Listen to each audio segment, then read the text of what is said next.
Hey everyone, Athena Dean Holtz here, and welcome to the Redeemed and Restored broadcast on my YouTube channel, where we connect every Friday so that together we can intentionally discover the faithfulness of God. So today's episode of Redeemed and Restored is entitled Redemption of a Career.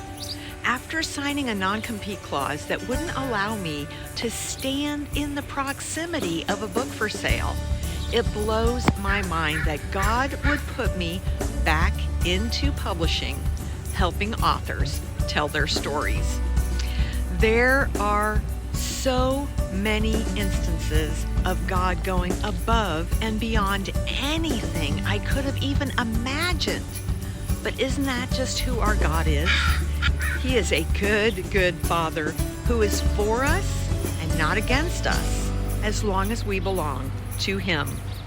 This is one of my most heartwarming Romans 8:28 stories in my life, and He worked good out of a horrible situation just so people could see how faithful He is. So I'm filming this introduction in front of the original building, the gray one back there, where we originally moved Wine Press and then launched Redemption Press from. So much history in this place. Oh my goodness, both joyful and painful. But isn't that how it is? Life is bittersweet. So hey, you know the drill. Be sure to like, follow, share, comment, and click on the notification bell in one of those corners. Maybe even start a conversation on the discussion tab. So hey, let's get started.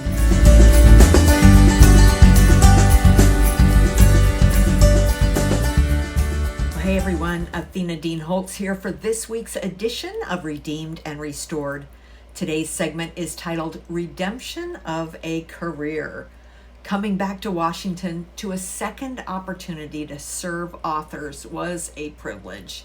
I could never have guessed the way God would orchestrate things surrounding this redeeming experience. Working initially out of a friend's living room to get things up and running, my former landlord had offered me my old offices with all the furnishings included. So you have to understand, wrap your head around this. Chuck and I had moved to Enumclaw at the height of the Y2K scare in late 1998. Then we moved Wine Press in 1999. So here I am, 15 years after originally moving into that space, removing into that space after the tragic loss of Wine Press 4 years earlier. God allowed us to move back into those offices on April 1st, which was exactly 4 years from the day Wine Press went out of my name and formally became a part of the cult. Talk about a full circle. Since I'd started Wine Press before there was such a thing as print on demand or ebooks, there was so much that I wanted to change in the approach and the services that we would offer. I remembered reading the very first copy of The Fine Print of Self-Publishing by Mark Levine in 2006, who explained many of the aspects of the fee schedules for many of the companies that I considered our competition. I saw firsthand how the model we'd adapted, which was very similar to Zulon and Westbow Press, was great for the publisher, but not so great for the author. As I educated myself on the reality of profit margins in this model, I felt convicted that we needed to change. This conviction was met with hostility when I originally voiced it. I couldn't understand why, but looking back on it, now I just see that it was another red flag that I ignored that illustrated the greed with which the company was being run after I allowed it to be taken over. So imagine the joy I felt knowing I could actually create a new option that offered services that were actually needed by the author and actually valuable to the author, rather than some one-size-fits-all package This was how I wanted to design this new publishing model. And I was so excited that the Lord was allowing me the opportunity for a second chance to do it well. So think about this for a minute. You know, I'm always talking about what a faithful God we serve. It took me a while before I connected the dots. But here's what happened.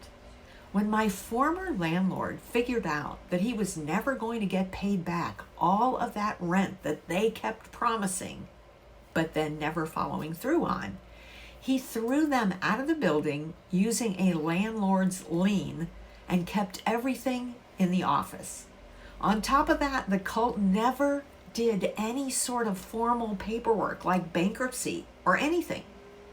Obviously, Tim knew that if they did that, the money trail would lead back to him, and he didn't want that, since that would actually make him accountable for his actions, which was the one thing he never wanted to be. So if they had declared bankruptcy, the trustee would have captured the assets on the servers, the customer list, the author book files, the mailing list, the backlist of books in print, along with other physical assets like the car, the step van, the furniture, the computers, the desks, all of that. If they had declared bankruptcy, I would have had no access to the 20 years of assets belonging to the business that I was forced out of. But God, since they didn't, I was able to move into my old offices and had everything I needed, and I mean everything, in order to restart my publishing career that had been dead and buried and never to be resurrected. But God gave me the name Redemption Press because it was what he was doing in my life, redeeming and restoring all that the enemy had stolen. Over 13 years, the enemy had strategically stolen my voice, my message, my credibility, my marriage, my family, my reputation, my influence, and my company. And now here was God giving it all back to me. Of course, there was much to make amends for in order to reestablish trust, and understandably, there were many authors who just did not understand what happened. And they were severely traumatized by the way they were treated, by the new leadership at Wine Press, and the closure of the company. But there were almost 400 of those authors who had come to Wine Press because they trusted me. And they still did that. And they still did as they watched the enemy come in and wreak havoc. Those were the authors who had been praying for me for all those years as they watched the enemy take me captive to his lies. But they never gave up on me. Taking step by step to try to make right what had been done to these authors was a gigantic feat. But I did what I could, and God honored that. Because I had all the files from the Wine Press books, we were able to get a ton of those titles back into print for a very, very low price. Helping the former Wine Press authors for that first year and a half was my way of making amends. And then we were actually ready to begin helping new authors go through the entire publishing process. Step by step, he led me through relaunching my publishing career, now as Redemption Press, creating a new model that was unlike anything else out there, where actually we would take the time to find out what each author individually needed in order to produce an excellent product, rather than just setting up a model that allowed potential authors to sign up on our website, put in their credit card, and sign up without us ever seeing their manuscript and providing an actual recommendation for what they needed. This kind of a model is the most labor-intensive way because we keep everything in-house. We don't send it to third world countries on the cheap. We provide the personal touch and actually require the editing that they need in order to have a product that will glorify God. That isn't something that you can automate on a website. But I knew this was the way God wanted us to develop our offerings in order to best equip new and seasoned authors to get their message out with excellence.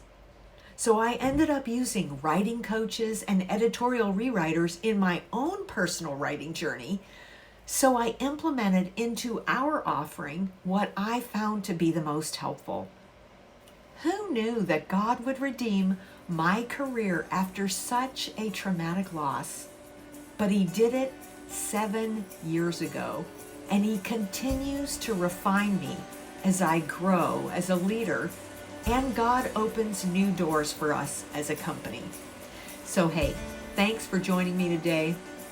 I'd sure appreciate it if you would like, follow, share, and comment on this episode. And then I would love to hear from any of you who would like to share with me what God is working in your life. I am always encouraged to hear from you. My name is Athena Dean Holtz, and this is Redeemed and Restored.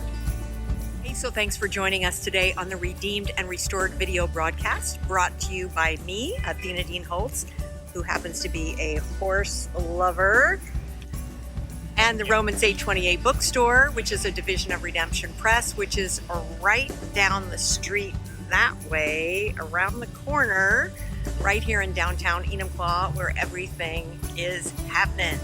So I would love to have you review and share this broadcast with friends, family, and others who could use the encouragement. And if you know someone who might prefer the audio podcast version of today's episode, you can go over to redeemedandrestoredpodcast.com and share a link from there. So thank you so much for joining me today. See you next week right here on YouTube for another episode of Redeemed and Restored.